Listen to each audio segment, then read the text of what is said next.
Il y a C'est trop de que... choses à dire. Ah bon, ouais, mais c'est très intéressant. Excuse-moi hein, de s'y répondre comme Oh, ça, mais c'est vrai merci, que c'est très, merci, merci. c'est c'est très intéressant. Donc c'est difficile. J'ai pas envie de te couper, moi, toi. Non, non, mais il faut que je me retienne parfois. Et encore, hein, j'avais plein d'autres trucs en Ah tête à bon. dire. On va faire un spin-off avec spécial que Giscal en fait, le Giscal Show. Jusqu'à le show, c'est ça. Donc il va nous expliquer pendant 3 heures pourquoi le Ouais. booking de Rousseff versus Sonil est correct. Je vais vous démontrer que c'est correct. Que c'est correct.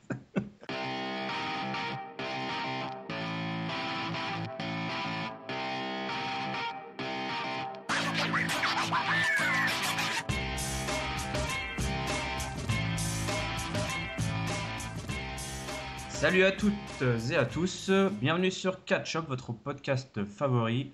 Nous sommes à l'épisode 8 aujourd'hui et nous allons parler ensemble du Raw du 13 juin 2016 qui avait lieu à la Nouvelle-Orléans. Pour cela, je suis accompagné du célébrissime Giscal. Salut Giscal. Bonjour Yarem, bonjour tout le monde. Alors nous serons que deux aujourd'hui, car pour cause, on va dire, d'événements sportifs, à moins de vivre dans une grotte, vous savez lequel auquel je fais référence. Et il est championnat du monde de curling en ce moment. Exactement, et ben, comment dire, notre ami Hank représente l'équipe professionnelle de France, et donc est parti faire du curling, voilà, représenter haut nos couleurs. Donc oui, ça avait lieu à la Nouvelle-Orléans. La Nouvelle-Orléans qui est dans quel état Giscard, toi le spécialiste Bon, tout le monde sait que la Nouvelle-Orléans est en Louisiane, puisque c'était bien sûr la ville qui avait accueilli WrestleMania 30. Donc je pense que nos auditeurs n'ont pas oublié ça quand même. Et puis ceux qui ont oublié, bah, tu viens de le leur rappeler et ils seront donc reconnaissants pour cette minute de géographie. Alors, un épisode, évidemment, c'est l'épisode du fameux Go Home Show, c'est-à-dire que c'est le dernier épisode d'Euro avant le fameux pay-per-view Money in the Bank, un pay-per-view très attendu comme chaque année. Euh, et celui-ci peut-être un peu plus que les autres, parce que nous le verrons un peu plus tard, il y a de sacrés prétendants. Ah oui, Et voilà, dont beaucoup de jeunes, ou en tout cas que ce soit leur première ou leur deuxième participation. Toujours est-il que ce Go Home Show avait comme mission de donner envie de... Oh merde, de bah mourir, alors, de mourir. donner envie de mourir. Non, Nous donner envie évidemment de regarder, enfin, d'acheter le network, c'est plutôt ça en fait, de vous abonner au network. absolument. Donc on ne change pas les bonnes vieilles habitudes, ce sont les New Day qui ouvrent cet épisode de Raw, en rappelant qu'ils défendront leur titre dans un Fatal 4-Way Tag Team Match, Mhm, une absolument. stipulation euh, bordélique, on peut dire. Oui, plutôt bordélique en Plutôt effet. bordélique, puisque je rappelle, à moins qu'ils aient changé les règles, mais dans un Fatal 4-Way Tag Team Match, il n'y a seulement que deux catcheurs qui sont autorisés à s'affronter en même temps, et les tags se font aussi bien sur son propre coéquipier que sur son adversaire. Absolument. La seule façon d'entrer dans le ring, c'est de taguer C'est de taper une ta- partie du corps de quelqu'un, mais celle que tu veux. celle que tu veux. Donc, petite séquence humoristique. Là, c'est Kofi qui fait les frais de ses deux acolytes, puisqu'il se moque de la nouvelle paire de chaussures de Kofi, qui est la même paire de chaussures que le célèbre basketteur Curry, qui actuellement Oui, voilà, qui joue les finales de la NBA.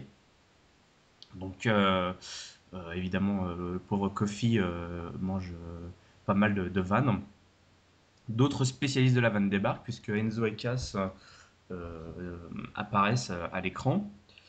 Et là, s'ensuit une sorte de battle, hein, de joute verbale entre les deux équipes, on va dire, deux des équipes les plus over du roster de la division tag team. mhm, Alors, on n'échappe pas évidemment à la petite séquence un peu pleine de sous-entendus graveleux, puisque Enzo sous-entend qu'il a passé la nuit avec Francesca 2, le trombone de Xavier Woods. Donc il lui a fait tout un paquet de choses que je ne vous décrirai pas forcément parce que on est dans la PG era, y compris pour ce podcast. Donc un peu séquence un peu tendue du coup entre les deux amants Xavier Wood et Enzo Amore. Et au moment où Kofi s'apprête à officialiser une sorte le battle entre les deux gigolos, on va dire, Mhm. les vaudevillains les interrompt en poussant la chansonnette. Euh, Ah ouais, c'est leur truc c'est maintenant. leur truc. Donc c'est Eden English, c'est ça, oui, je crois, qui est Ouais, tout à fait. le chanteur, la Castafiore de cette équipe de gentlemen, hein, qui sont clairement là pour montrer que voilà, tout ça, ça, ne, ça ne fait pas honneur, Ouais, que ce sont de vrais gentlemen. Ils n'ont même pas le temps d'atteindre le ring que débarquent les quatrièmes participants à ce futur Fatal 4-Way. Évidemment, sont donc les membres de The Club, Anderson et Gallows. Ils sont la fun police, c'est-à-dire qu'ils sont vraiment alors là pour la peine, eux ils sont vraiment pas venus pour rigoler. Et donc voilà, les quatre équipes se toisent et tout ça va se régler dans un match, un 8-man tag team match, voilà, tout à fait. si on peut dire. Alors là, du coup, j'avais dit à Giscal que j'avais pas pris de notes forcément pour tous les matchs. En fait, j'en ai pris pour tous les matchs, sauf celui-ci. Ah, sauf celui-ci. Ouais. Donc ce 8-man tag team match, si je me souviens bien, on va essayer de faire marcher ma mémoire. Opposé Kofi, Biggie, Les gentils Enzo et Cass. Voilà, donc on peut contre les résumer méchants. les gentils contre les méchants. C'est aussi simple que ça. Et le club. Giscal, est-ce que tu pourrais nous parler vite fait de ce match ou pas? Bah écoute, oui, c'était un match tag team étendu, on va dire relativement classique, avec des assez longues phases de face en péril, comme souvent dans ces matchs-là. On a eu une première phase assez longue où Enzo donc a subi les différentes attaques des vaudevillains, de Gallows également, tandis que bah voilà, tout le monde du côté des gentils essayait désespérément de tendre la main pour essayer d'avoir le hot tag qui a fini par arriver pour Big Cass fort logiquement, donc qui est venu aider son petit ami. Et puis bon bah gros bordel, il nettoie tout le ring, coupure pub, on repart dans une phase assez longue où cette fois c'est Biggie qui finalement puis Enzo encore, puis un peu Kofi Kingston qui prennent la foudre, et puis bah re hot tag, enchaînement de finishers, et puis un finish relativement cool, avec finalement le club qui sort son Magic Killer sur Kofi Kingston pour la victoire. Donc il n'y avait pas, c'est vrai que d'habitude on vous fait un résumé un peu play by play comme disent les Américains avec quelques mots. Il n'y avait pas énormément de spots en particulier. C'était un tag team match relativement classique avec des phases de domination, un finish bordélique avec tous les gentils, tous les méchants qui enchaînent leurs moves et une victoire au final relativement logique, je trouve, avec la bonne équipe qui gagne, enfin la bonne sous-équipe qui gagne, parce que c'est vraiment le club qui prend la victoire avec le Magic Killer sur Kofi et qui lance bien les hostilités pour le Fatal 4-Way. Donc moi, c'est plutôt un match que j'ai bien aimé. Un match qui a duré d'ailleurs relativement longtemps, qui était plutôt un bon opener dans la continuité de l'ouverture. Je pense qu'on a dû avoir un bon quart d'heure de match. Euh, et puis bah, un match qui donne un peu envie de voir le Fatal 4 West, qui était pas forcément, bah, tu me diras ce que tu en penses après, mais ce qui était peut-être pas forcément mon avis en début d'émission, parce que j'ai trouvé ce booking un peu feignant. La solution du Fatal 4 Way pour le titre par équipe, c'est quelque chose qui est quand même vu et revu, qui peut par moments être très fun, hein. Il y a des moments où il y a tellement de bonnes équipes que bah, on a bien envie de voir un pay-per-view, une grande joute entre tout le monde. Là, j'ai trouvé que ça arrivait un petit peu comme pas comme un cheveu sur la soupe, mais un peu de façon facile parce que on sentait plutôt le club monter en puissance avec leur irruption dans la scène par équipe de manière assez violente avec les beatdowns sur le New Day. Et puis du coup, on sentait peut-être une feu de partir. Et puis bah là, d'un seul coup, les vaudevillains reviennent dans la danse, Enzo et Cass reviennent dans la danse, et puis on a un Fatal 4 Way finalement booké un peu rapidos. ce qui m'a un petit peu déçu. Après, voilà, ce Raw donne quand même envie, je trouve, parce que toutes les équipes ont été bien mises en valeur. Le club apparaît comme une force quand même très très dominante et je trouve, à mon sens, favorite pour le match après ce segment. Donc, écoute, à Oui, voir. oui, c'est ça. Oui, comme tu dis, clairement, c'est les favoris.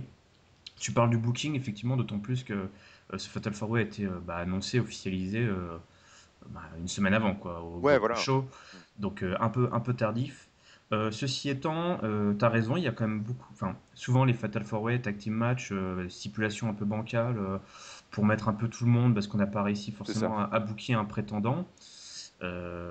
Là, j'aurais tendance à dire que ça se justifie un petit peu plus dans le sens où effectivement The Club ont marqué les esprits, mais aucun prétendant n'ayant jamais été officialisé C'est vrai, c'est vrai. via une victoire pour un match en particulier, ou toi certains faits d'armes. Mm. The Club ils se sont invités à la fête sans y être vraiment invités, on peut dire, mais ils ont marqué quand même les esprits. Ils se sont clairement positionnés. En plus, ils ont annoncé qu'ils étaient Ouais, ouais, intéressés tout par à fait. le titre, ce qui n'est pas tombé dans l'oreille Manifestement, non. d'un sourd.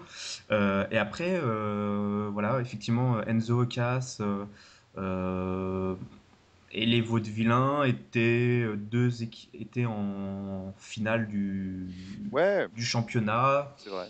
Bon, après les Vaudevillains ont perdu clean, donc C'est ça aussi, c'est que on pouvait se dire aussi que cette affaire était plus ou moins soldée entre guillemets, puisque les Vaudevillains avaient perdu leur title shot.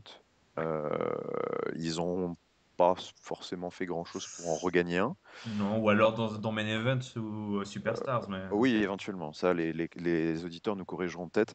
Moi, voilà, ce que je regrette peut-être un tout petit peu, c'est finalement, et là, sauf erreur de ma part, je n'ai pas souvenir d'avoir eu un segment qui vraiment justifiait ce Fatal 4-Way, hormis le fait, bah voilà, écoutez les gars, Fatal 4-Way, à Money in the Bank.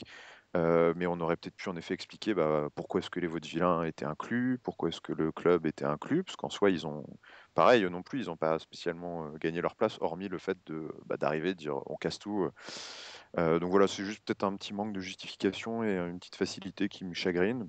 Après, je pense on va quand même bien se marrer parce que c'est quatre bonnes équipes, hein. oui, c'est l'alchimie. Là, on parle vraiment d'alchimie, je pense. Ce Fatal 4-Way, il fonctionne parce que c'est quatre équipes qui fonctionnent bien ensemble dans les segments euh, Ouais, en- voilà, tout à fait. hors combat. Et même pendant les combats, ça fonctionne très bien. Mhm. Et je soupçonne également ce petit Fatal 4-Way d'être une petite astuce pour prolonger encore un peu plus le règne des New Day afin Pourquoi pas, c'est vrai. Mhm. de battre ce fameux record. Record qu'ils ont battu en termes de durée cumulée de Ah ouais? règne. Oui, ils sont les Ok. champions tag team au règne cumulé, j'entends bien, donc vu qu'ils ont eu deux règnes, le plus long. Ah ouais, d'accord. Mais ils n'ont toujours pas battu, à ma Impressionnant. connaissance, la durée de règne Sur un seul règne. sur un seul règne, voilà. D'accord. Et ce qui Qui est devrait des plus plupart? arriver, Je sais pas. on en avait déjà parlé un Je sais précédent, mais, plus. peu importe. Brian Kendrick peut-être, je crois. Non, enfin, on s'en fout.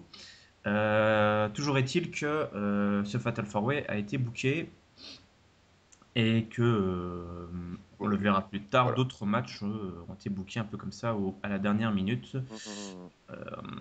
En parlant de booker, en tout cas de personnalité représentante de l'autorité, un des fils rouges de ces dernières semaines, de ces derniers temps, et en tout cas du fil rouge de cet épisode, c'est évidemment la brain split, si on peut dire, en tout cas la feud la rivalité entre Shane et Stéphanie Oui.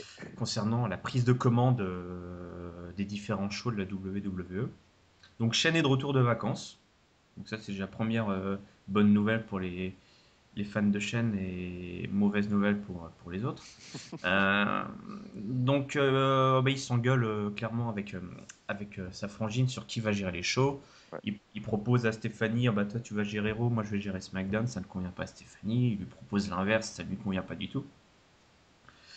Euh, et là, on a, tout comme on a eu Teddy Long qui s'est positionné, qui a déposé son CV, si on peut dire, la semaine dernière, c'est au tour de Corporate Kane de refaire son apparition.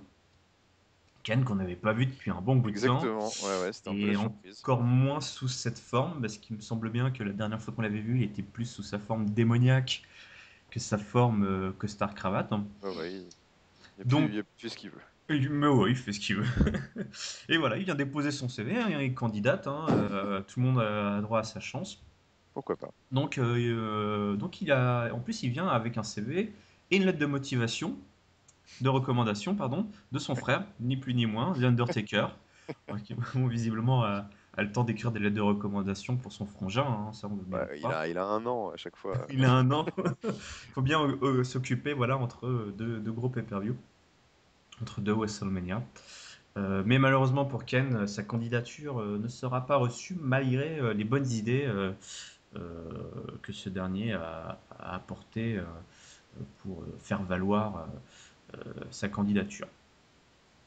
Donc ça c'est vraiment donc la storyline un petit peu qui on va dire backstage euh, de cet épisode. Ouais, clairement.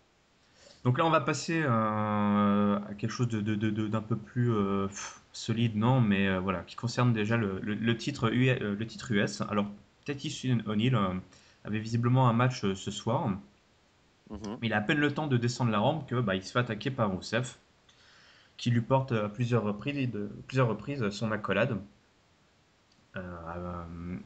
Seuls les arbitres arriveront à peu près, j'y mets à peu près, Ouais, ils ont eu du mal à ils ont laisser eu du parler. mal. Ouais. Après, il y a Lana qui est apparue et Rousseff a porté une deuxième fois son accolade sur Titus O'Neil pour clairement porter un message avant leur match pour le titre US qui était, je crois, du coup, vraiment véritablement officialisé seulement à ce Raw-là, même si on s'en doutait bien depuis quelques semaines. Ouais. Donc il y a eu pas de match hein, Non. impliquant l'un ou l'autre ce soir. Donc voilà. Quoi en penser? Pas grand-chose, hein, j'imagine, parce que Ouais, on ouais. imagine vraiment Titus aller se faire bouffer tout cru Oh par bah, il va se Rusev, faire quoi. défoncer, je pense. Ouais, ouais, ouais, je suis assez d'accord. Bon, écoute, ouais, c'est dans la lignée de la feuille. C'est mieux. C'est mieux que les échanges qu'ils ont eus les semaines précédentes. Euh, Parce que oui, en effet, bah là, on voit enfin, ça donne de la matière, ça donne de la consistance un peu à la rivalité. On Voilà. était plus sur une démonstration physique, alors que Euh, le précédent, c'était sur ouais, le côté patriotique. exactement. Bon, après, ça arrive peut-être un peu tard. Et moi, ça va pas bouleverser en tout cas ma vision que j'ai de ce match qui reste, je pense, enfin, qui restera pas dans les mémoires ou sur le palmarès de Rousseff comme une défense de titre mémorable. À mon avis, on se dirige en effet vers un match très quelconque, sans histoire vraiment accrocheuse. Donc ouais, bon, pas grand chose à penser de ça. Ça va être une pause entre deux affiches, je pense, dimanche. Mais heureusement, je crois que ce match ne sera pas en pré-show. Non, Et du coup, ça faisait longtemps qu'on n'avait oui, pas vu un ça c'est bien. match US C'est bien. pour le titre US en dehors du pré-show Ouais. ou du kick-off. Kalisto a pendant longtemps été le champion du pré-show. Il était temps quand même de remettre ce titre sur la carte principale, puisque après le travail de démolition qu'ils ont entrepris post-blessure de John Cena, il faut quand même remettre les choses correctement. On va passer à la séquence, la fameuse séquence très rapide que vous attendez tous, qui est la séquence du Jobber World. Alors, pas grand chose à se mettre sous la dent, et tant mieux. Oui, On va y aller rapidement. Backstage, Zack Ryder qui se fait prendre à partie par Sheamus, qui au passage annonce qu'il a un match avec Apollo Crews à Money in the Bank. Donc oui. on officialise un match.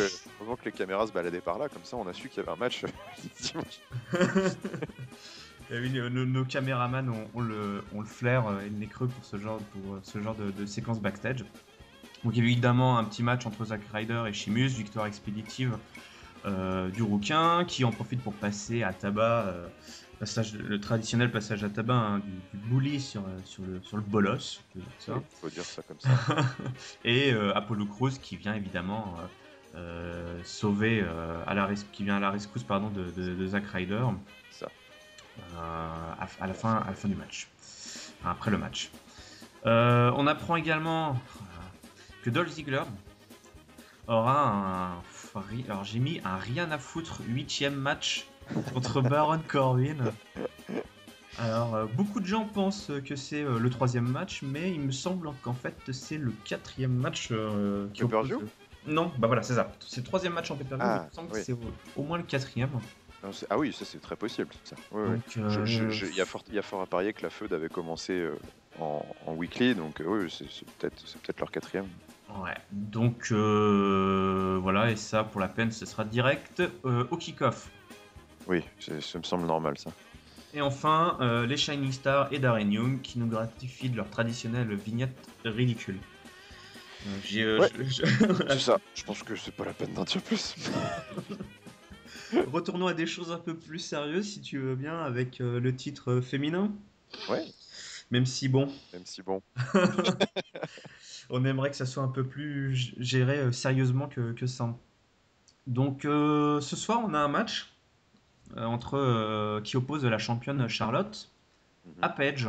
Oui, Donc, Paige, qui avait déjà battu Charlotte dans un weekly précédent. ouais, ouais, tout à fait.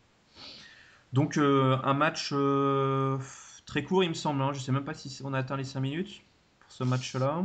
Oui, oui, je pense que ça devait être de cet ordre-là, à peu près, ouais. Ouais, Alors, qui se termine sur une victoire de Page, alors que Dana Brooke, qui accompagne évidemment c'était assez rapide. Charlotte aux abords du ring, venait en fait justement d'aider Charlotte à revenir sur le ring suite au. Enfin, Charlotte avait été sortie du Mhm. ring.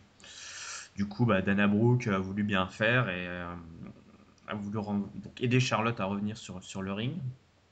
Sauf que Page en a profité pour porter son finisher et ainsi, il me semble, oui, c'était son finisher, et ainsi remporter la victoire. Natalia et Becky étaient aux commentaires ce soir. Ouais, les Donc futurs adversaires. voilà, on apprend du coup, autre match officialisé ce soir, on apprend que Natalia et Becky affronteront donc Charlotte et Dana Brooke dans un tag team match. Donc le titre ne sera juste Alors, pas du tout on en sait pas jeu. pourquoi. On ne sait pas pourquoi. Manifestement, Natalia, ça ne l'intéresse plus, je sais pas. Ouais. Euh, D'autant plus. Ouais. Après, c'est vrai que le titre n'est même pas au cœur de la rivalité. Là, on est vraiment bêtement sur une rivalité opposant deux groupes de filles qui Ça. s'engueulent à dire c'est vous les plus méchantes et c'est nous les plus gentils, quoi. Euh, donc voilà, on se retrouve avec ce tag team match qui va probablement aider Charlotte à prolonger un peu plus Ah bah oui, ça c'est sûr, oui. C'est une ficelle un peu grosse là, oui, oui. son règne pour direction SummerSlam et en espérant On qu'on soit espère toujours, hein, ouais. voilà un autre bah voilà une rivalité autour du titre un peu plus solide parce qu'effectivement c'est chiant à chaque fois de revenir à ça mais la fameuse révolution féminine Non, on est obligé d'y revenir à chaque fois, c'est-à-dire que bah d'en oui, oui, parler toi. On aimerait ne c'est pas en normal. parler, c'est toujours Bah oui, pareil. mais on est obligé puisqu'ils l'ont tellement annoncé et puis on y a tellement cru parce que c'est vrai qu'il y a eu des mois super, hein, Il y avait de quoi il y avait de quoi y croire. que ce coup de mou est vraiment désespérant. Et moi, c'est vraiment, enfin voilà, c'est le seul truc que j'avais. Enfin, c'est mon seul grief sur le show, mais c'est mon seul grief de manière générale, je trouve en ce moment vraiment fort hein, sur la WWE. C'est, je comprends pas le traitement de Charlotte parce que du coup, on a pas parlé du match vraiment, mais il n'y a pas grand-chose à dire. Mais enfin, ce qu'il faut dire quand même, c'est que Paige gagne clean. Pêche Galkin. Alors effectivement, je Euh, décris pas trop les matchs parce que comme tu le dis tout à l'heure, notre commentateur play by play, c'est Hank. Non, mais bon, enfin, somme toute, ce qu'il faut retenir sur le finish, c'est que, en effet, comme tu as dit, Charlotte était hors du ring. Dana, pensant bien faire, la remet dans le ring, sauf que au final, elle lui fait bouffer. Enfin, Paige l'accueille avec un rampage et gagne. Ce qui s'apparente quand même, mine de rien, à une victoire très clean, qui malheureusement n'aura probablement aucune conséquence, alors que ça fait quand même 2 fois que Paige gagne gratos, enfin clean sur Charlotte et ne parle absolument pas de la ceinture. Ouais. Bah ouais, pourquoi pas. Natalia, elle, vient de se faire enfumer au pay-per-view pour le titre, mais la ceinture ne l'intéresse plus. Becky Lynch, elle revient, bon, pour aider Natalia, mais en fait, au final, la championne passe, vraiment, je trouve, de moins en moins impressionnante, de moins en moins bien bookée. le titre passe complètement au second plan.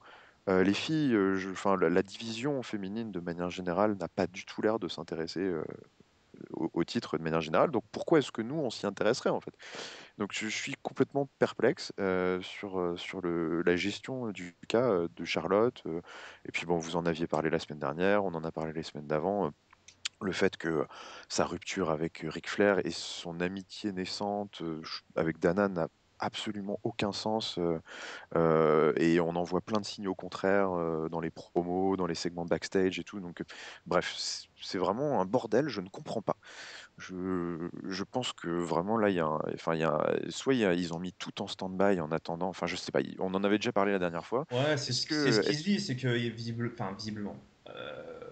Ce qui revient, c'est qu'effectivement, ils mettent tout un stand-by, comme tu dis, parce que pour le ouais, mais c'est pas retour quand même fou d'être du Messi, capable. Sacha Banks. Mais attendez, les gars, là, il n'y a pas que Sacha Banks.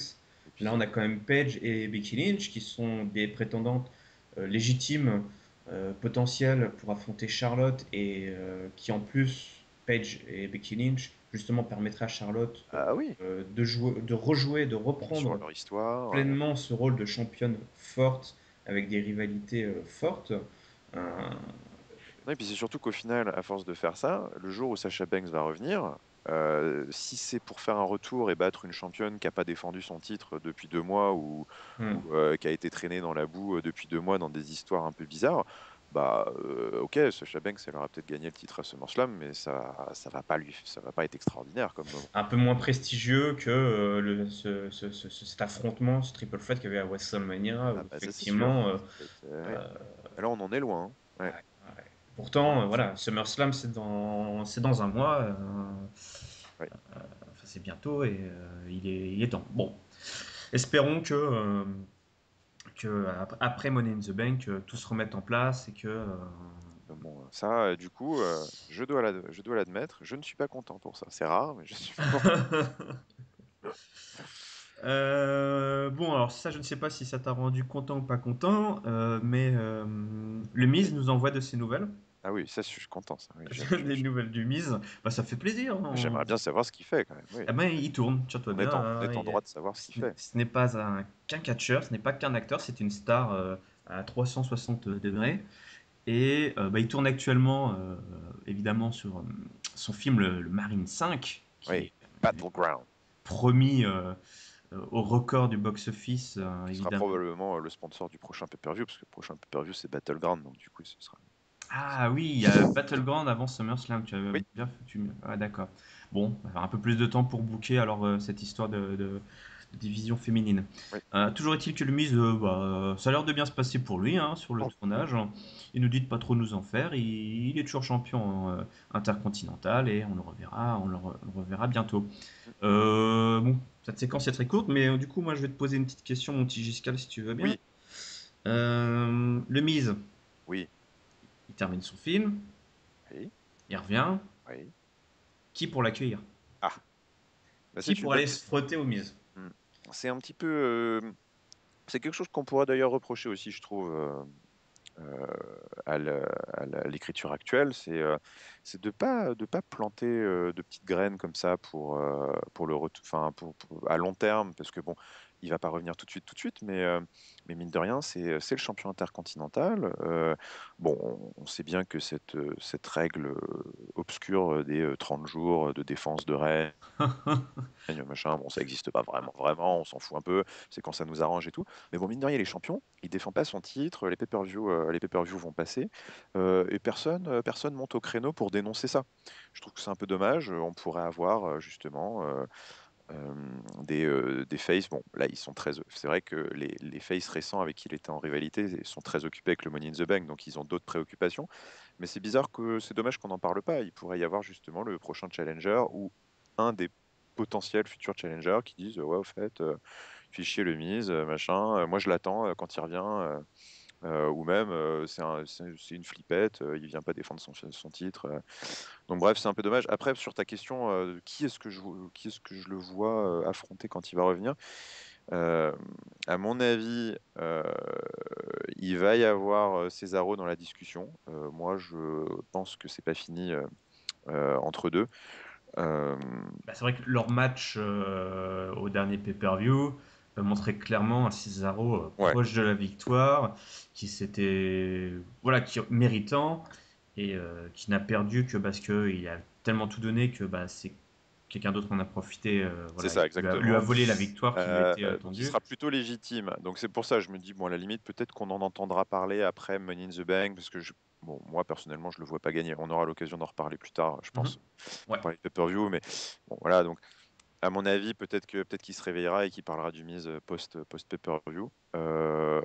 Sinon, quoi d'autre? Il peut y avoir avant de revenir vers Cesaro. Qui est-ce qu'il pourrait y avoir? Il pourrait, pourquoi pas, y avoir Darren Young. On ne sait pas. Take Two Sonny dans la US title et tu nous mets Darren Young. Non, mais je me dis pourquoi pas, parce Ah qu'il il va bien finir par arriver. On lui donne des vignettes, donc a priori c'est pour faire, il va revenir pour faire quelque chose. Donc pourquoi pas à la feu d'Intercontinental? Il va manifestement revenir face en mode un peu ridicule. Le Miz et Hill, ça pourrait coller en attendant, Cesaro, peut-être, je sais pas. Une Pourquoi pas. guerre des managers entre Bob Backlund et Maryse. Et ça peut donner des matchs très amusants. Enfin, en tout cas, moi, je sais que ça me fera marrer. Donc pourquoi pas. Alors, une autre séquence qui était, je ne sais pas si tu as fait marrer ou pas, mais en tout cas, c'était une séquence très très très attendue, puisque ce soir, c'était le retour du show de Dean Ambrose, Ah, The Ambrose Asylum, une émission qui avait été normalement annulée par oui, Stephanie McMahon, mais qui est de retour parce que les gens l'ont réclamé. voilà, c'est ça. De toute Hein. façon, maintenant, c'est leur truc, ça, maintenant. Comme Shane McMahon n'était pas censé diriger Raw, mais Quand il est il faut revenu. expliquer un truc, il faut aller voir du côté de Twitter. C'est ça. Donc, mine de rien, c'est un moment important, Ah oui. puisque Dean Ambrose, les invités de Dean Ambrose ce soir ne sont ni plus ni moins que ses deux anciens partenaires de crime, Seth Rollins et le champion Roman Reigns. Donc, une réunion du Shield, hein, là, clairement, on nous l'a bien teasé, hein, Ah cette oui, réunion du Shield. on a bien teasé, en effet. Donc, Dean Ambrose est rejoint par évidemment ses deux invités. Donc, Dean Ambrose demande un peu des nouvelles des uns et des autres, notamment comment va Seth Rollins, son genou, tout ça. Seth n'est pas trop d'humeur parce que Dean Ambrose est plutôt taquin, on va dire, ce Oui, soir. Et donc Dean Ambrose forcément lui dit que c'est un party poople, donc un ouais, mec qui est là pour gâcher la fête, quoi. c'est ça, exactement. Donc, Seth Rollins dit que effectivement, il se rappelle des bons moments hein, qu'ils ont passés tous ensemble à l'époque du Shield. Qu'ils ont leur première victoire, hein, tout leur fait d'armes, hein, leur titre, etc. Évidemment, son moment préféré, c'est quand il les a frappés violemment d'un coup de chaise et donc s'est retourné Mhm. contre eux et ainsi pu connaître le destin qu'on lui connaît. Euh, Son autre moment préféré, qui n'incluait pas Dean Ambrose, comme il l'a bien précisé Oui, lui-même. oui, il l'a bien précisé. Non, on en reparlera, mais sa promo était vraiment excellente. Ouais, évidemment, c'est quand il a volé le moment qui était promis à Roman Reigns Reigns, oui, en s'invitant, lui, ouais, le party pooper, justement, en s'invitant à la fête lors du main event et WrestleMania 31. voilà, en cachant sa mallette et on connaît la suite. Donc les deux se toisent, hein, évidemment, Seth Rollins et Roman Reigns. Oui, Le premier rappelant à l'autre qu'il n'a jamais perdu le titre, euh, qu'il n'a jamais vraiment perdu le titre, tout simplement, oui, tout et simplement. Ouais. encore moins face à Roman Reigns. Mais il accorde hein, à Roman Reigns qu'il a battu Triple H, etc. Mais lui, non. Roman Reigns lui rétorque que si tu étais vraiment le champion, Ouais, t'aurais pourquoi t'as pas le titre D'ailleurs, t'aurais Dean la Ambrose grosse lui fait ceinture. attends, c'est moi qui pose les questions et il lui Oui. fait bah oui, tiens alors, Pourquoi t'as pas le pourquoi titre? t'as pas le titre Donc voilà, il y avait une bonne ambiance entre, il y avait à la fois de la tension et du plaisir, de l'humour entre tous ces trois anciens frères d'armes. Et là, la séquence se termine par Dean Ambrose qui conclut pour teaser évidemment l'affrontement qui aura lieu à Money in the Bank, le probable main event, en tout cas on l'espère. Qui repartira champion de Money in the Bank, du pay-per-view? Seth Rollins, le champion déchu, ou Roman Reigns, le champion en titre? Ou pourquoi pas ni l'un ni l'autre? Eh oui. Car Dean Ambrose alors fait apparaître la possibilité de cacher la mallette qu'il aura décrochée le soir même. Donc là, ovation, grosse pop dans le public. Euh, Comme certains, dont toi, Giscal, l'ont dit sur le forum, Ah oui, oui, qui est du catch, à Dean Ambrose, peut-être est celui qui a le plus gagné lors de cette séquence, outre le fait que voilà, on a validé définitivement l'affrontement entre oui. l'architraître et Roman Reigns. On en a aussi profité pour rebooster la pop de Dean Ambrose en laissant planer cette épée de Damoclès, hein, qui est effectivement, et pourquoi pas un Dean Ambrose Pourquoi qui pas. vient Ouais. cacher. C'est clairement lui qui a le plus à gagner dans cette histoire. Ouais. Et oui, peu importe le gagnant entre Seth Rollins et Roman Reigns, euh, on n'est pas à l'abri d'un cash-in de Dean Ambrose. Donc, bah, qu'est-ce que t'en as pensé de cette séquence? Bah écoute, moi j'en ai pensé que du bien. J'ai trouvé cette séquence absolument géniale. J'ai pris beaucoup de plaisir devant cette promo que j'ai trouvée extrêmement bien ficelée de la part de Seth Rollins surtout. Puisque comme ça, je vais pouvoir en profiter pour dire tout le bien que j'ai pensé de cette promo de Seth Rollins, puisque la semaine dernière, c'était Ringside qui disait qu'il n'aimait pas Seth Rollins. Je comprends pas. Ouais, bon, Il me- après, Seth Rollins, c'est vrai que voilà, il nous a fait des séquences un peu étranges. Il y a eu cette Non, séquence non, étrange évidemment. qui n'a pas fait l'unanimité, Évidemment. où ils se sont regardés en chien de faïence. Donc là, Non, c'est mais, sûr que quand Seth Rollins prend le micro, non, non, mais là, c'était vraiment extra. J'ai beaucoup, beaucoup aimé. Encore une fois, bon, évidemment, il y avait, au-delà de ce qu'ils se sont dit, il y avait déjà le contexte, il y avait le décorum qui était absolument épique et spécial, parce que c'était la réunion des trois membres du Shield. Pas exactement pour la première fois depuis qu'ils ont cassé, mais d'une certaine façon quand même un petit peu, si un petit peu la première fois vraiment qu'ils se posaient tous les trois, qu'ils discutaient dans un ring seul, sans bordel autour. Donc c'était quand même un moment très spécial et je trouve que le public a été au rendez-vous d'ailleurs à ce niveau-là. Il y avait une grosse ambiance, une grosse électricité. Donc ça c'était déjà rien que ça, c'était génial. Euh, Après, à côté de ça, bon, Seth Rollins a été absolument extra, comme sa promo de retour. Justement, il a très très bien joué avec. Il est vraiment excellent, je trouve, depuis son retour pour savoir jouer avec la pop dont il continue à jouir, mine de rien. Parce que le public smart l'aime. Et on attendait tous avec impatience son retour, donc on est toujours à chaque fois content de le voir. Et lui, il arrive à jouer avec ça pour retourner toujours euh, les vivants en sifflet. Donc là, c'était très malin. Euh, les deux le taquinent au début en disant ah, bah alors, comment ça va, Seth? Comment ça va? Bah, pourquoi tu fais la gueule? Et en plus Dean Ambrose l'avait, parce qu'au début il était arrivé, il avait annoncé les deux participants à son talk show, donc il avait présenté Roman Reigns, il avait présenté Seth Rollins en disant The scum of the earth, genre la raclure la raclure du monde, genre. Donc voilà, ils ont pas arrêté de le tchatcher un peu, puis au bout d'un moment ils lui ont dit bah ouais, mais pourquoi tu fais la gueule? On a eu des bons moments entre nous, et puis donc ils ont laissé à Seth Rollins le rôle d'énumérer tous les bons moments qu'ils avaient eu ensemble. Ils ont parlé, donc comme tu dis, hein, de tous les super matchs qu'ils ont eus. Seth Rollins a parlé de tous les moments qu'ils avaient passés en tournée ensemble quand ils voyageaient aux quatre coins du monde, tous les trois, au Japon, aux États-Unis, en Europe, leurs soirées arrosées tous les trois. Donc du coup, on est là, on se dit ah tiens, ah bah finalement, il est cool, Seth Rollins, ouais, enfin, donc le public était plutôt rentré dans le jeu, l'encourageait, et puis arrive le moment, on disait, mais mon moment préféré, comme tu l'as dit, bah, c'est la c'est trahison, quoi. c'est la trahison. Et là, ouh, les sifflets, machin, ouais, enfoiré. Hein. Donc j'ai trouvé ça très bien. Certains diront que c'était téléphoné et facile, mais Il ça n'en fallait le reste, faire et l'exécution était voilà, ça, bonne, quoi. ça n'en reste pas moins très efficace et finalement très très bien pour bien planter le décor pour dimanche. Donc bah, voilà, la trahison, le cash-in, où en effet, comme tu dis, il précise bien à Dean Ambrose que lui n'était plus là. Il aurait même pu rappeler, je trouve, que, euh, que l'année dernière, que l'année dernière à Money in the Bank. Qui est-ce qui bat Dean Ambrose pour le titre mondial? C'est Seth Rollins en main event. On aurait pu faire ce petit rappel là, mais bon, à la limite, c'est pas trop grave. Et puis après, voilà, s'en vient la montée en température, le bordel, ils se foutent sur la gueule.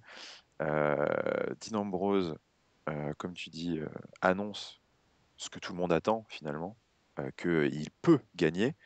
Et qui dit gagner le Money in the Bank dit rencontrer finalement, croiser le chemin enfin de ces deux compères et nous offrir le match que tout le monde attend, parce que je pense que ce triple threat, ça fait plus de 2 ans et demi, que tout le monde veut le voir. Donc du coup, c'est évidemment le grand teasing de ce segment, c'est ça. C'est au-delà du fait que il va y avoir un match pour le titre entre Seth Rollins et Roman Reigns, c'est surtout que Dean Ambrose a la possibilité de les rejoindre en haut de l'affiche et de nous offrir le dream match que tout le monde attend. Donc voilà, j'ai trouvé que tout ça c'était très bien exécuté. Tout le monde avait le bon rôle, les bonnes répliques, et au final, le message qui passe, c'est que à Money in the Bank, il va se passer des choses très très importantes, pas que pour le pay-per-view, mais pour après. Donc je pense que la Dream Feud, entre guillemets, la feud pour le Triple Threat qui arrivera quand il arrivera, est lancée officiellement. Et avec ce segment, je ne vois pas personnellement comment Dean Ambrose ne peut pas gagner la mallette. Ouais, Euh, c'est limite le reproche qu'on pourrait faire à ce booking, c'est que ouais, je sais pas. on a du mal à imaginer du coup Dean Ambrose ne pas remporter la mallette. Écoute, Parce qu'en plantant comme tu dis, là, on vient de lancer cette fameuse rivalité, cette storyline du Triple Threat. En tout cas, c'est l'impression que ça donne. Et en tout ouais, cas, s'il fallait le faire, c'est maintenant, parce qu'ils l'ont c'est ça. bien fait. Là, vraiment, la réalisation l'exécution était parfaite. Euh, et du coup, ça rend tout ça un peu peut-être trop évident, non? Ouais, mais je sais pas si. Enfin, il y a des moments où le prévisible, c'est pas forcément mauvais, et je pense que. Enfin, voilà, on l'avait dit par le passé, quand le public on reproche trop souvent à la WWE de pas forcément donner tout le temps au public ce qu'il a envie de voir. Mm. Le public a envie de voir ce triple threat. Je pense que là, toute frange de fans confondus, je pense que l'unanimité est à peu près réunie pour dire qu'on a envie de voir un de ces quatre pour le titre ou pas pour le titre, mais ça pourra être pour le titre. Dean Ambrose, Seth Rollins et Roman Reigns dans un match de haut calibre. Bon, bah écoute, voilà, là, ils ont une occasion parfaite de le faire. Et moi, je me dis que c'est plutôt bien, justement, d'avoir fait de Dean Ambrose le favori. euh, parce que, parce que, justement, ce statut de favori ne peut amener que du positif, à mon avis, euh, pour, euh, pour Dean Ambrose, dans un premier temps. Parce que Dean Ambrose, il avait un problème de popularité, moi, je trouve, depuis un petit moment. Oui, c'est effectivement. Euh, Lui redonner la mallette, c'est lui le remettre au même niveau ouais, que Seth alors Rollins et Roman là, Reigns. ouais, en tout cas, c'est soit lui donner la mallette, soit ne pas la lui donner. Ça donne en tout cas une raison au public de vraiment être à fond derrière Dean Ambrose. Ce statut de favori, je pense, lui redonne une partie de l'aura qu'il avait perdue, à savoir que quoi qu'il arrive, le public, enfin, ça va être un des grands, grands favoris du public parce que le public va vouloir le voir gagner pour voir le match derrière. Donc du coup, soit il va gagner et ce sera une super explosion de joie et on aura un bête de match, soit il va perdre et ça peut redévelopper ce sentiment de frustration vis-à-vis de Dean Ambrose, de le voir triompher, de le voir remonter la pente et de le voir gagner en bout de course, comme ça avait pu être le cas pour Daniel Bryan. Euh, et ce qu'il avait un petit peu perdu, moi je trouve, avec le temps, c'est qu'au final, à force de loser, le public avait un petit peu perdu l'intérêt dans son personnage. Je me suis dit, bon, bah, écoute, tant pis pour lui, il y a d'autres mecs qui montent, on va aller supporter quelqu'un d'autre. Là, le fait de l'avoir réinstauré comme gros favori et dans cette storyline ultra importante va faire que, quel que soit le résultat, le public, je pense, va être beaucoup plus impliqué dans le personnage de Dean Ambrose déjà. Alors, effectivement, donc, c'est un match dont les gens ont envie, le fameux triple threat, même besoin, je dirais, toi, ça va Ouais. au-delà de l'envie. Mm. Alors, un autre match, une autre affiche que les gens ont envie, je ne sais pas s'ils en ont besoin, mais en tout cas, ils en ont envie, en tout cas, les Smart en ont envie, c'est évidemment le match qui va opposer AJ Styles à Dieu, C'est ça, Dieu Tout-Puissant. Dieu Tout-Puissant, AJ Styles versus God, sachant qu'il y a déjà eu un match C'était HBK qui avait affronté Dieu, je crois, dans une vieille histoire. Oh oui, Ouais, donc, là, pour la peine, alors c'était de la rigolade, mais là, c'est du sérieux, hein, oui, puisque c'est John Cena, c'est ça. C'est enfin le vrai du coup. le vrai Dieu, l'unique. Tu m'as retourné le cerveau maintenant, je suis Jessica, là.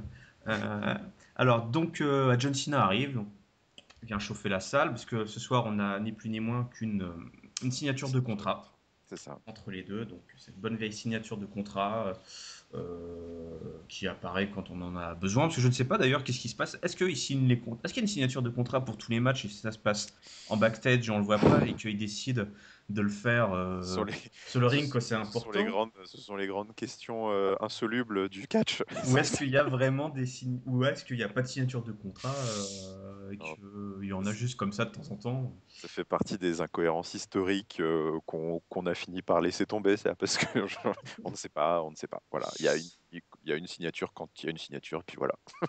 Et donc là, pour la peine, il n'y a pas un contrat ce soir, mais Non, deux contrats. Et c'est oui, ça. John Cena est venu avec deux contrats. Donc pourquoi il est venu avec deux contrats? Eh bien, tout simplement parce que AJ Styles a évidemment le rejoint. Il lui propose deux contrats. Un premier avec une affiche AJ Styles versus John Cena, Point. point, d'homme à homme. Et l'autre avec John Cena versus le Bullet Club, C'est ça. c'est-à-dire AJ Styles avec le Bullet Club Voilà. en support. Voilà. Donc là, pas d'homme à homme, mais d'homme à beach. D'homme à Beach, exactement. Donc si AJ Styles signe le fameux contrat avec Cena versus le Bullet Club, enfin le Beach Club, C'est ça.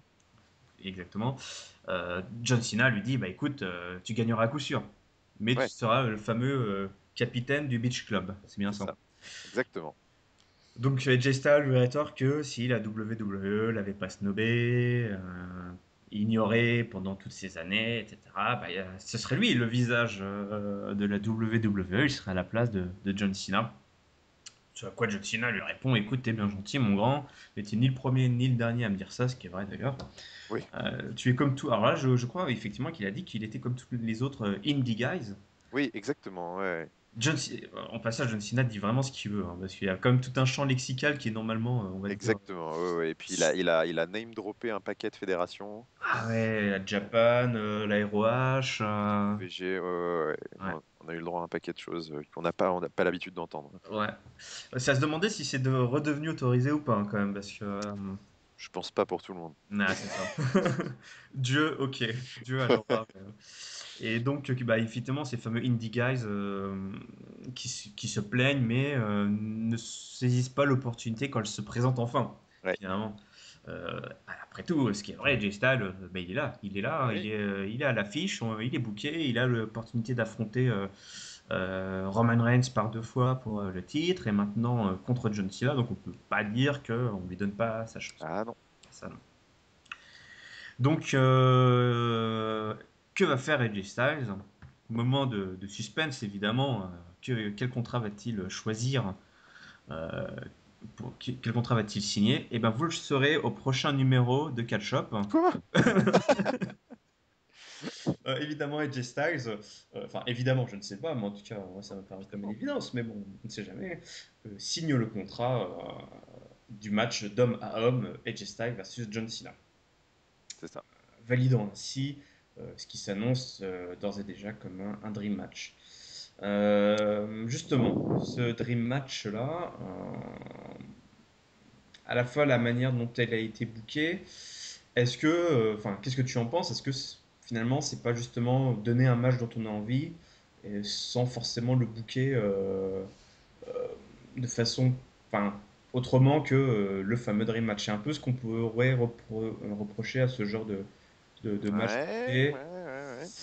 C'est une bonne question. C'est vrai que bah, bon, c'est clairement ils ont choisi cette stratégie hein, de booking. Ils ont dit bah voilà, c'est le dream match, c'est tout. C'est tout le monde a envie de le voir, le voilà. Après, j'ai envie de dire bon, c'est un angle comme un autre.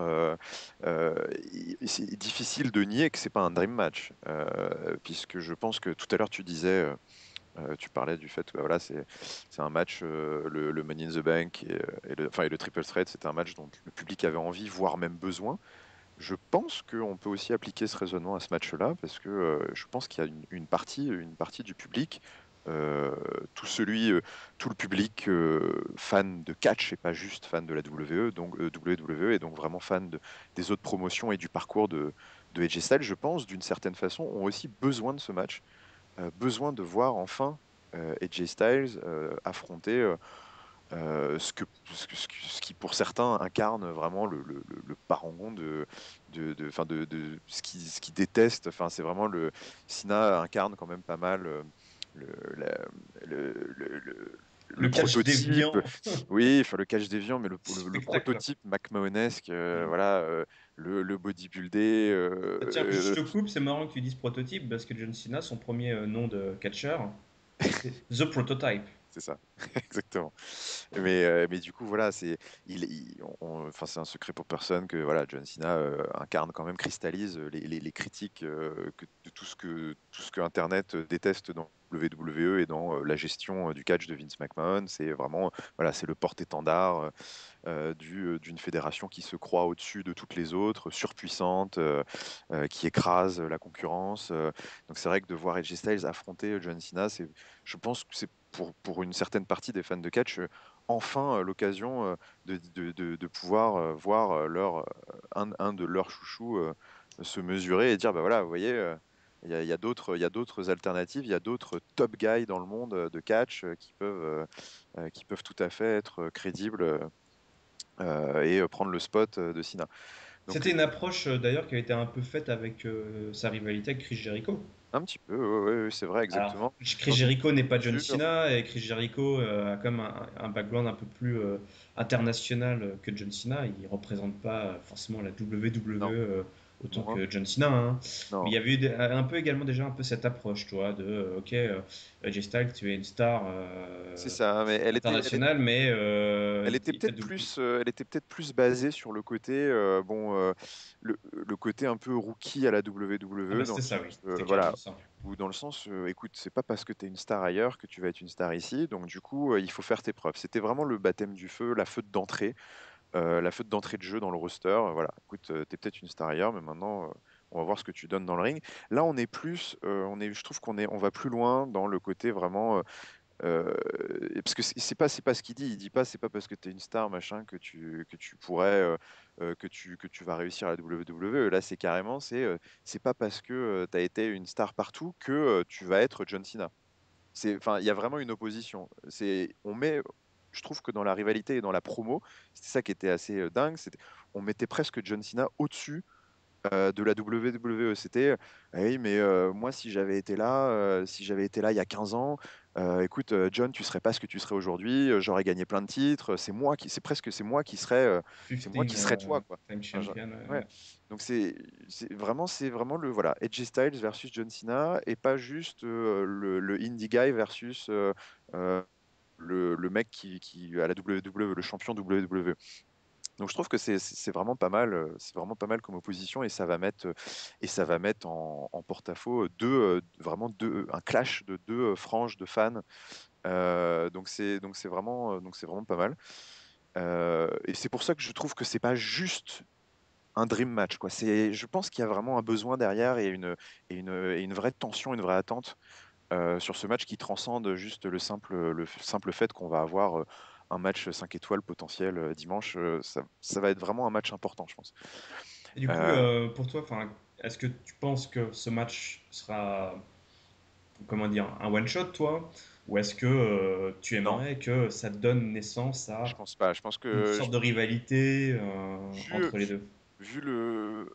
Bon, après, c'est peut-être que je surlis la promo et cette signature de contrat, mais je pense que vu l'attention qui a été apportée, je trouve, à cette promo, à cette intensité et à ce lancement vraiment d'animosité entre les deux, je pense qu'on est parti pour une feud qui peut s'avérer pas forcément une série de matchs, mais une longue rivalité à la WWE, à l'instar de ce qui a pu être entre les rivalités avec Orton ou avec CM Punk, c'est des rivalités qui ont duré sur plusieurs années et pas forcément sur plusieurs pay-per-view à la suite. Je pense qu'on peut partir dans quelque chose comme ça parce qu'il y a une telle opposition de style et un tel historique, pas entre les deux personnes, mais entre les deux choses qu'ils incarnent, on peut avoir vraiment une grande histoire qui va naître de ce match, encore plus s'il est excellent. Et d'ailleurs, le fait que ça se passe à Money in the Bank, c'est même encore plus symbolique, puisque c'est aussi le lieu de naissance d'une des feudes les plus dingues CM Punk.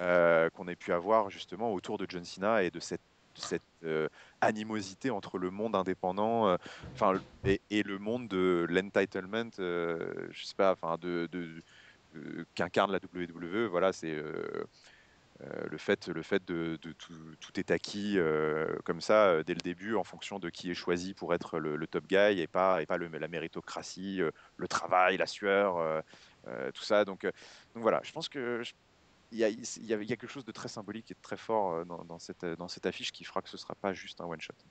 Alors une autre affiche du coup là qui est vachement symbolique et ce sera la dernière séquence on va dire un peu regroupée cet épisode de Raw. C'est le match tout simplement, hein, Money in the Bank, le ladder match qui sera également au centre de toutes les attentions pour le pay-per-view du même nom. Donc, eh ben, c'est assez simple, hein, puisque on a eu tous les protagonistes de ce futur match C'était très amusant. Ouais. pour la mallette qui se retrouvaient un peu les uns face aux autres ou les uns avec les autres face à d'autres. Je vais aller assez rapidement malgré tout, on s'arrêtera sur les points importants. Le premier match c'était Cesaro contre Sami Zayn, Ouais. qui a été illustré tout d'abord, enfin qui a été amené tout d'abord par une séquence backstage où Cesaro reprochait à Sami de se comporter comme un enfant, parce qu'en effet, à ce moment-là, Sami venait un peu de s'incruster lors d'une interview entre Cesaro et Renee Young. Ouais. Je crois qu'il dit tout simplement il passait par là, il s'est dit je vais me mettre là au cas où Ouais. Renee Young, t'as quelque chose à me demander. Exactement. Voilà, je suis disponible, quoi. Le mec s'est rendu disponible. Ce qui n'a pas trop plu à Cesaro, qui a dit que voilà, c'était un gamin, qu'il avait encore beaucoup à apprendre. Alors effectivement, on sait qu'en plus il y a un petit historique entre les deux, notamment à NXT. Du coup, ce soir, bah, ils s'affrontent dans un match, donc plutôt agréable, parce que bah, voilà, des matchs de face contre face, c'est comme des matchs de heel contre heel, il n'y en a pas beaucoup, et puis on aime bien quand on en a. Donc en plus, c'est un match bah, évidemment très technique, hein, de haute volée. Ouais. Qui s'est soldé tout simplement par bah, une victoire un peu inattendue, je Assez trouve, inattendu. Je dois l'avouer, je m'y attendais pas non ouais, plus. Ouais. de Sami Zayn sur Cesaro, qui bah, du coup, l'histoire dans l'histoire, c'est qu'il prouve à Cesaro que bah, il est prêt pour le fameux Money in the C'est Bank ça. ladder match. Alors j'imagine que c'était l'idée des bookers, c'était de pas faire de Sami Zayn trop un loser, quoi. Parce que c'est Ouais. un peu ce qui s'était passé les semaines précédentes, notamment avec son match qu'il avait perdu rapidement et inexplicablement peut-être pour certains face pardon, à Alberto Del Rio, je l'ai retrouvé, El Patron. Là, voilà, victoire clean de Sami Zayn sur Cesaro. Donc on rabat un petit peu les cartes, ou en tout cas on remet un peu à niveau les protagonistes Ouais, c'était intéressant. Il avec avait ce besoin match. d'une victoire, je pense. Et Cesaro, lui, en avait déjà glané quelques-unes, donc c'était plutôt bien joué. Bah, ce qui est bien, c'est que justement Cesaro en avait un peu trop, et là c'est plutôt positif cette C'est bien. défaite de Cesaro. Il rompt sa Ouais, ouais. malédiction des victoires en C'est ça. weekly. Puis la petite interaction backstage, pourquoi pas, peut-être si jamais ils ont besoin de s'en servir plus tard pour faire une mini feud entre les deux, Tout pourquoi à pas, fait. ça peut être une base, c'était pas trop mal. Pour la peine, là on a eu un match face contre face. Alors on n'a Ouais, pas eu un match heel contre heel, mais on a eu deux heels qui se sont pris un peu le chignon backstage. euh, ouais, évidemment, c'est Kevin Owens qui vient lors d'une de ces fameuses séquences impliquant les McMahon, qui vient cafeter au ouais. sujet d'Alberto, mais vraiment genre en mode maîtresse Ah non, mais maîtresse. c'est exactement ça. Ouais, ouais. Il y a Alberto Del Rio, il arrive en retard. Il est arrivé, je sais pas, il y a 5 minutes, quoi. Est-ce que, C'est ça. du coup, faut le punir, il faut bah, tout simplement l'exclure du match à Money in the Bank. Donc tous les coups sont permis, évidemment, pour Kevin Owens. Euh, Malheureusement pour lui, Alberto Del Rio est arrivé en retard, certes, mais il est là. Donc il débarque furieux, hurlant qu'on lui a monté un piège, qu'il est resté coincé 5 heures à l'aéroport, suite, j'imagine, à un appel peut-être anonyme. C'est Euh, ça, exactement. et donc évidemment, il sait que c'est Kevin Owens, donc il l'insulte de tous les noms. Ken, justement, dont on a parlé au début de ce podcast, propose un petit exercice de motivation, hein, lui qui connaît un peu ce genre de situation. On se souviendra du Dr Shelby, Exactement. qui propose donc un tag team euh, mettant Alberto Del Rio et Kevin Owens aux prises avec les Lucha Dragons. Donc Alberto Del Rio et Kevin Owens devront apprendre à travailler ensemble lors de ce match. Donc, Et il y a une stipulation. et il y a une stipulation, Ouais. effectivement, qui n'est pas n'importe laquelle, et Non. ça fait plaisir d'avoir ce genre de petite stipulation pendant une road. Si les Luchadors l'emportent, ils prendront alors la place de leurs opposants au C'est ça. fameux match Money in the Bank. Donc le match se prend place. Alors il y a évidemment des tensions énormes entre les deux, hein. Clairement, ils s'entendent pas, mais ils En essayent même quand même. temps, ils n'ont pas envie de perdre leur spot. Exactement. Donc ils se bagarrent pour le tag à tout moment. Ils sont pas très confiants, hein. Ils veulent garder leur spot comme tu dis. Ils finissent par remporter le match euh, et donc conservent ainsi leur Ouais. place pour le Money in the Bank. Et évidemment, le Mexicain, donc Alberto Del Rio, assomme Kevin Owens d'un gros coup de pied bien placé pendant la célébration. Parce que voilà, on était ensemble pour le temps d'un match, mais back to reality.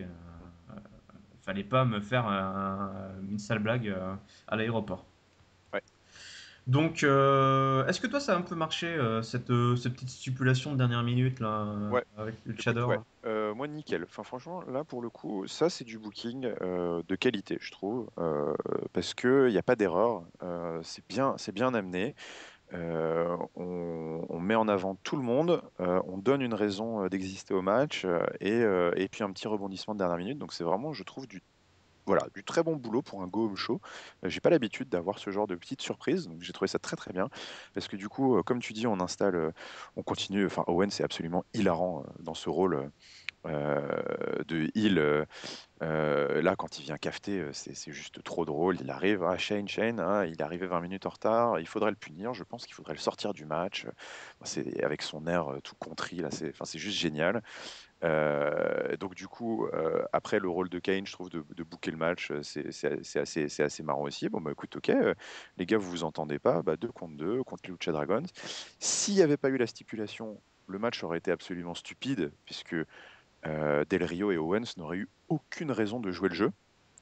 Donc du coup, c'était très intelligent, entre guillemets, d'un point de vue purement booking, de rajouter cette stipulation, parce que sinon on aurait encore hurlé à la débilité totale du Oui, fait que avec un des deux qui abandonne bah l'autre au oui, bout d'un match, quoi. il suffit qu'un des deux abandonne l'autre, ou que de toute façon, ou qu'il se fasse disqualifier tout simplement. Écoute, ils prennent des chaises, ils se foutent sur la gueule des deux masqués d'en face dont ils ont rien à foutre, et puis ils se cassent et ils vont retourner à leurs affaires.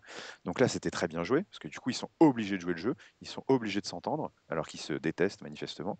Donc déjà, rien que ça, c'est très amusant. Ça a donné lieu à un match, ma foi, plutôt sympa. Et puis du coup, à la fin, on donne quand même le dernier mot à Del Rio parce que il en a bien plus besoin que Kevin Owens. Et puis c'est bien plus logique d'un point de vue de l'histoire qui est racontée.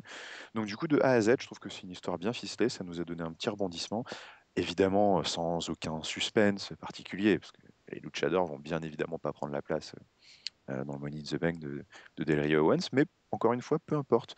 Il y a des choses prévisibles qui sont très bien écrites et très bien amenées et qui ajoutent un peu de sel à l'émission. Et ça en faisait partie. Donc j'ai trouvé ça vraiment, vraiment très très bien et très sympa en vue de dimanche. Donc il nous reste plus que deux protagonistes, évidemment, dont on n'a pas parlé. Enfin, si, on en a parlé déjà, Dean Ambrose, parce qu'il était dans sa séquence de l'Ambrose Asylum, qui était opposé ce soir à Chris Jericho. Oui. Alors, c'est un petit peu le bordel, c'est-à-dire Oh là qu'on là. avait le match Chris Jericho contre Dean Ambrose. Au Mais commentaire, mais au commentaire, alors je ne sais plus lequel était invité en premier. Sami Zayn en premier. Sami Zayn était invité au commentaire, je ne sais plus pourquoi d'ailleurs, quelle était la raison. Je crois qu'il avait demandé à Shane, c'est tout. Bon, bah voilà. Il suffit de demander. Hein. Oui, oui, il me semble, si je dis pas de bêtises. Kevin Owens, évidemment, n'est pas content. Il veut également être au commentaire. Donc lui, il a demandé à Et donc, Stéphanie. lui, il a demandé à Stéphanie, qui trouvait que l'idée était bonne. Hein. Ah oui. Donc, au commentaire, on avait Sami Zayn et Kevin Owens. Del Rio également est arrivé, lors de la même séquence, je suppose, pour dire attendez, si Kevin Owens est au commentaire, moi aussi je veux être Ouais, là. Enfin, exactement. donc, on n'a pas eu trois commentateurs, mais on a eu un timekeeper. Ouais, Donc, Special Timekeeper. Ouais, ouais. special timekeeper, donc bah, Sonner la cloche. voilà, voilà, ce qui doit sonner la cloche. Et mine de rien, il y a déjà eu des botches hein, de C'est cloches ça, il a très très bien dans sonné la l'histoire, cloche, donc il faut le souligner. c'est un rôle important. Et alors ça, je crois pas que ça avait été booké, si je puis dire, mais Cesaro a été en annonceur du match. Si, si, Ah ça. bon? Il me semble que. Attends, je vais peut-être dire une connerie. Je ne sais plus Moi, en tout s'il cas, l'a ça m'a demandé ou surpris que pas. je l'ai entendu commencer à dire, commencer à annoncer le match. Je crois que. Enfin, je sais plus. En fait, je crois que Zayn et Cesaro, on n'avait pas vu les annonces, mais c'est en fait c'est les Heels qui sont venus se plaindre de la présence des deux pour bah, D'accord. du coup s'incruster. Oui, ce qui est logique, effectivement. Et donc Cesaro était en effet special ring announcer. Donc, j'ai rien noté du match, si ce n'est victoire de Dean Ambrose face à Chris Jericho. Euh, donc, si tu as quelque chose à dire sur le match qui t'a particulièrement Non, marqué pour cette énième rencontre, ce énième duel entre Dean Ambrose et Chris non, Jericho. c'était pas mon préféré. Toujours est-il que j'ai quand même passé un bon moment pour tout ce que tu as mentionné juste avant, parce qu'en effet, c'était assez drôle de voir C'est tous tout les ce fameux participants. décorum dont tu Ouais, parles souvent qui était mis ouais, en voilà, place là, qui rendait exactement. ce match intéressant. C'était finalement assez drôle. Et en fait, ils se sont habilement servis de quelque chose qui n'est pas forcément très intéressant de prime abord et qui est plus du remplissage, je pense, qu'autre chose, à savoir le fil rouge de qui va gérer SmackDown. Parce qu'en fait, ils n'en ont strictement aucune idée, à mon avis. Donc, je pense qu'on va avoir un running gag chaque semaine. Mais du coup, là, on va dire qu'ils s'en sont servis pour un truc assez fun, parce que du coup, ils se sont servis de la feud entre Shane et Stéphanie pour finalement incruster un par un les membres du Money in the Bank au main event, puisque chacun leur tour, ils allaient dire, bah écoute, Shane en nommait un, donc du coup Stéphanie en nommait un autre, Shane en nommait un, Stéphanie en nommait un autre, et puis bah, au final ils étaient tous là. Et donc c'était assez rigolo. Owens a été hilarant aux commentaires. Il a pourri Byron Saxton d'une force et Sami Zayn aussi, c'était Ils juste. doivent vraiment être amis dans la vie, Ah oui, oui. Byron et Kevin Owens, pour qu'ils C'était s'en juste prennent comme trop ça. drôle. Euh, Cesaro en costard en ring announcer là, qui annonce Jericho qui vient Ah de oui, oui, oui. Stupid Town du Canada ou je sais pas quoi. Enfin bref, voilà, c'était assez drôle. Del Rio qui contracte, enfin qui fait le timekeeper en slip en contractant sa nuque. C'est Euh, à voir, c'est quelque chose à voir là. c'est quelque chose à voir. Donc bref, c'était plein de petits détails qui pris à droite à gauche tout autour du match qui étaient corrects, font que c'était vraiment fun à suivre. Et puis bah après évidemment Ça se termine, tout le monde se met sur la voilà, gueule après le on match. se met sur la gueule Et forcément. l'émission se termine sur cette image magique de Chris Jericho qui monte seul Oui, sur l'échelle oui, et qui va décrocher la fameuse mallette. c'est ça. Il faut qu'il en profite puisque ce sera la seule fois de sa carrière. Booking inversé, tout ça. Le mec qui dit enfin, l'inventeur qui n'a jamais gagné le match Je pense que qu'il a c'est celui qui a inventé. peut-être le moins de chance avec Del Rio de gagner. Voilà. Au passage, il refait sa petite pause là de dandy, je ne sais Oui, pas, absolument. qui a fait le tour du monde avec ce même là sur Internet. Et donc, bah, ça se termine là-dessus, ça se termine sur ce booking, ce main event qui est pour le match phare, si je puis dire, en tout cas, Ah ouais, ouais, bah, qui enfin, qui justifie le nom du pay-per-view, c'est ça. Money in the Bank. On va passer à la note, mon cher Giscal. Oui.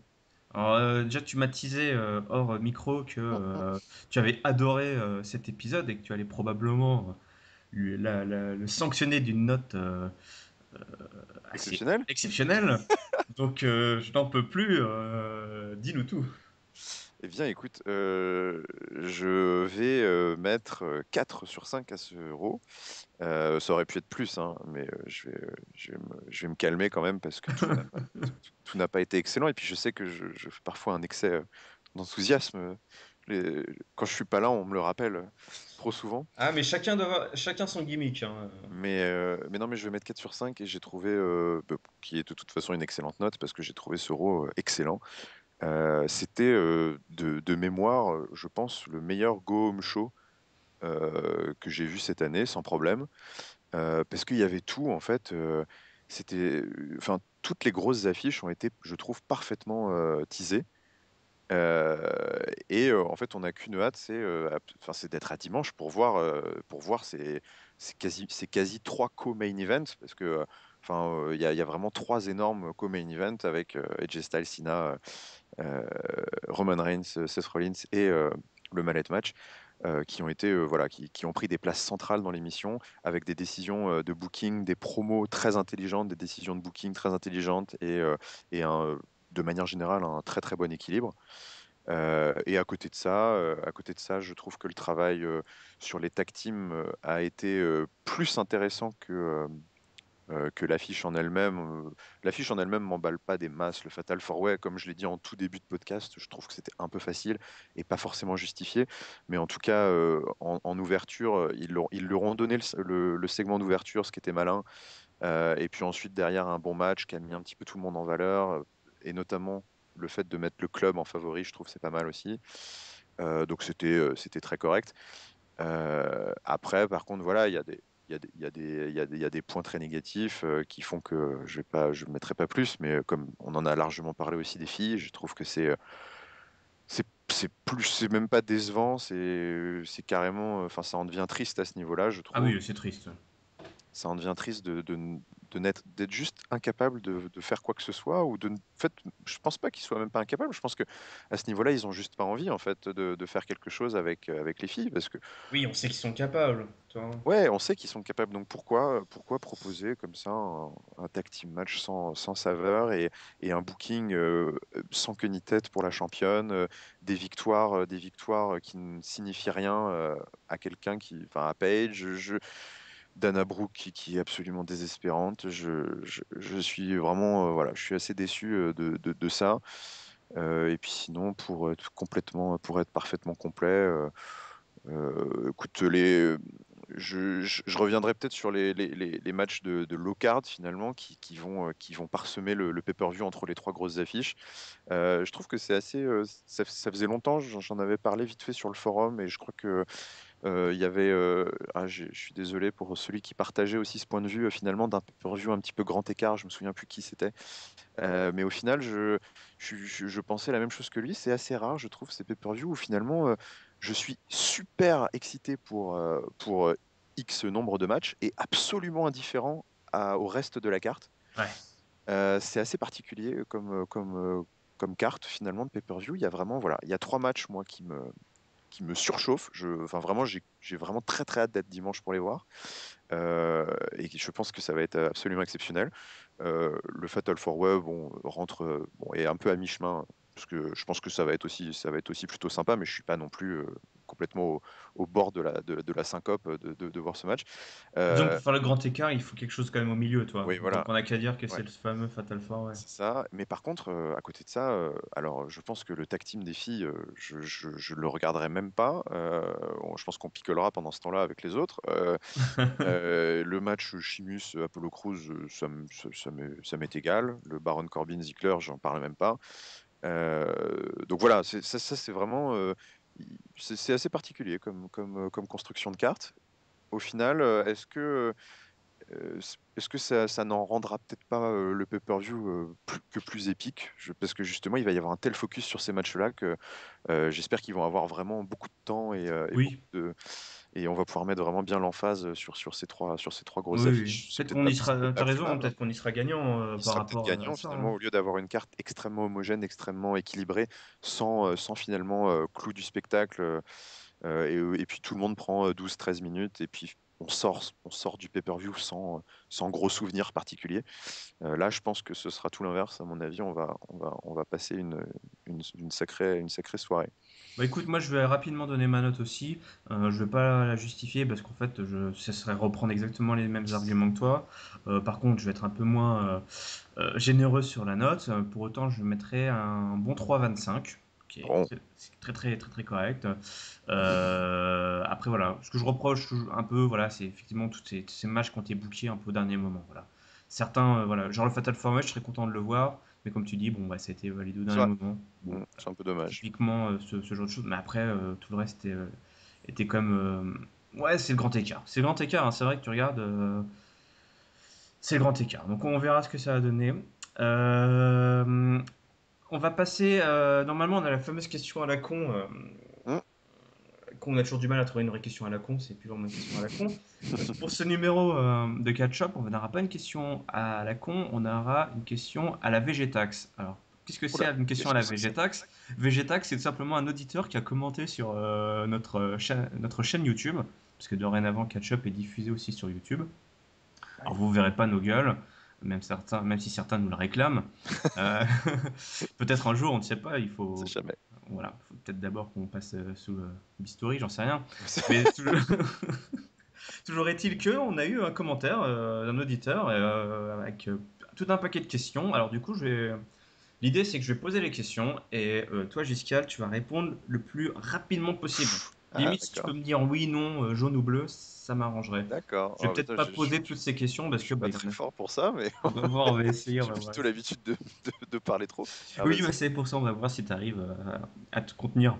Alors, c'est parti. Alors, en plus, première question. Pourquoi John Cena n'est plus hué?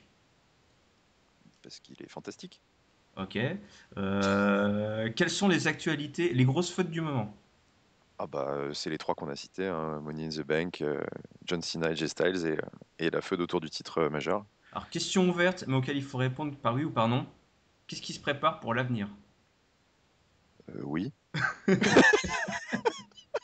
Tu vois que tu veux. Est-ce que la PG Era est de l'histoire ancienne? Euh, Ou est-ce qu'on est non, encore bloqué par la PG Era? je Non? pense. D'accord. Euh, pourrait-on revenir à des écuries séparées? Ouais, alors là, visiblement, Oh, le mec ne regarde même pas Raw, en fait, toi. bah écoute, oui, parce que manifestement, non, pas tout droit. Mais Ceci oui, dit, oui. ils sont pas préparés. Non, non, mais oui, Voilà. Ils ont dit qu'ils allaient le faire. je pense que c'est tout à fait possible. Et même, Est-ce que Triple H lutte depuis la perte de son titre face à Roman Reigns? comment ça, est-ce qu'il lutte? C'est-à-dire, La question est pas très bien posée. Pardon Vegetax, mais bon, là, il demande est-ce que Triple H a combattu depuis son titre perdu? bah écoute, il combat en house show, puisqu'on l'a vu. Ah, tu l'as Euh, vu, donc tu peux confirmer. donc je Tu l'as peux vu. confirmer. Tu as vu le dernier match de Triple Il H. combat en house show. Est-ce que Rock travaille toujours à la WWE? Bon, il travaille sans y travailler vraiment, Je dirais qu'il travaille pour la WWE, mais pas mais, à la WWE. mais oui, oui, il travaille toujours pour la WWE. Oui, oui. Merci par avance, bonne chance pour répondre à tout. Bon voilà, Vegetax, j'espère que tu as eu les réponses à tes questions. Donc n'hésitez pas à faire comme Vegetax hein, si vous avez des questions à poser à Giscal. Euh, Qui se- du coup, c'est pas très développé, hein, mais bon, voilà. Si vous avez moins de questions à poser, on pourra passer plus de temps dessus et ça remplacera peut-être même la rubrique questions à la con. Et, donc voilà, donc n'hésitez pas à aller sur la chaîne YouTube, vous tapez Cahier du Catch et vous devrez nous trouver. Donc n'hésitez pas à commenter et à poser des questions ou juste nous dire ce que vous avez pensé de l'émission. Enfin, on va terminer par l'exercice peut-être le plus difficile d'entre tous. On a été à un Gomme Show. Qui dit Gomme Show dit pronostic. Qui dit Ah, pronostic dit notre séquence hommage. Et je tiens à préciser que c'est un hommage hein, oui, oui, et non c'est point pas un plagiat c'est un plagiat. de Year of the Feud. Hero of the Foot. Donc, c'est un Feud of the Year. On les salue bien bas à nos amis de Feud of the Year, Mm. évidemment. C'est un Feud of the Year inversé, c'est-à-dire que il faut pronostiquer le ou les perdants des différents matchs qui composent Money in the Bank en l'occurrence. Donc je reprends vite ça vite. Donc pêle-mêle, Giscal, es-tu prêt? Je suis prêt, ouais, ouais, j'ai pas réfléchi, mais je vais réfléchir en même temps. Alors, Charlotte et Dana Brooke versus Natalia et Becky Lynch. Voilà, là, c'est un vote, j'espère que c'est Becky Lynch et Natalia. Ah oui, moi je dis donc Charlotte et Dana Brooke. On est bien d'accord, hein, c'est qui va perdre? Ouais, ouais, ouais, ouais. Ok, d'accord. John Cena versus AJ Styles. Eh bien, écoute, John Cena. Eh ben, je dirais AJ Styles. Roman Reigns versus Seth Rollins pour le titre de champion. Seth Rollins. Et moi, je veux dire Roman Reigns. Disons qu'on n'a pas le droit de dire no contest ou quoi, donc c'est pas évident. Ouais. Alors, Fatal 4 Way, donc New Day versus Enzo et Big Cass versus le club versus les Woodvillains. Eh bien, écoute, Enzo et Big Cass, The Club et les Vaudevillains. Pareil. Rusev versus Titus O'Neil. Titus O'Neil. Titus O'Neil, on est d'accord. Dolph Ziggler versus Baron Corbin. Dolph Ziggler. Baron Corbin. Et enfin, le mode. Ah non, non, non, attends, il y en a encore un autre. Oh putain, tous ces matchs en pré-show, c'est pas possible. Oui, Apollo. Ouais. Apollo versus Sheamus. Sheamus. Sheamus, on est d'accord. Et enfin, je l'ai gardé pour la fin parce que c'est quand même le nom du pay-per-view qui vient de là. Money in the Bank Ladder Match for WWE World Heavyweight Championship Match Contract. Ils sont les forts. Dean Ambrose versus Chris Jericho versus Sami Zayn versus Del Rio versus Cesaro versus Monsieur Wrestling Kevin Owens. Eh bien, Kevin Owens, Cesaro, Jericho, Del Rio et Zayn. Eh ben, tu m'as bien convaincu tout à l'heure pendant ce numéro, du coup, je te rejoins à 100%. C'est ainsi que s'achève notre numéro de Catch-Up, le numéro 8. C'était l'Euro du 13 juin 2016, le Gom Show pour le Money in the Bank. N'oubliez pas d'aller pronostiquer à la fois chez nos amis de Fun of the Year, mais également sur le site des Quais du Catch. Par contre, pronostiquez les gagnants. Hein. Si possible, hein, Ne faites pas comme nous. Ne faites pas ça à la maison. Vous pouvez nous suivre évidemment, alors là faut pas que je me trompe, sur iTunes, PodCloud, on est podcasté donc sur n'importe quelle application de podcast, mais également sur Mixcloud et dorénavant sur YouTube. Donc si vous aimez l'émission, vous nous mettez 5. Si vous aimez pas, vous nous mettez 4, 4,5 peut-être même. 4, voilà. Voilà. Si l'option existe de mettre même des plus proches de 5, vous mettez plus proche de 5. La note la plus proche voilà. de 5, mais voilà. pas 5. Mais vous ne mettez pas 5, sinon ça n'a pas de sens. On aura compris le message. Voilà, c'est plus important. Merci Giscard. Bah écoute, merci à toi aussi. Et ben, on se donne rendez-vous donc la semaine prochaine pour un nouveau numéro de Catch Up. Salut à tous. Au revoir tout le monde.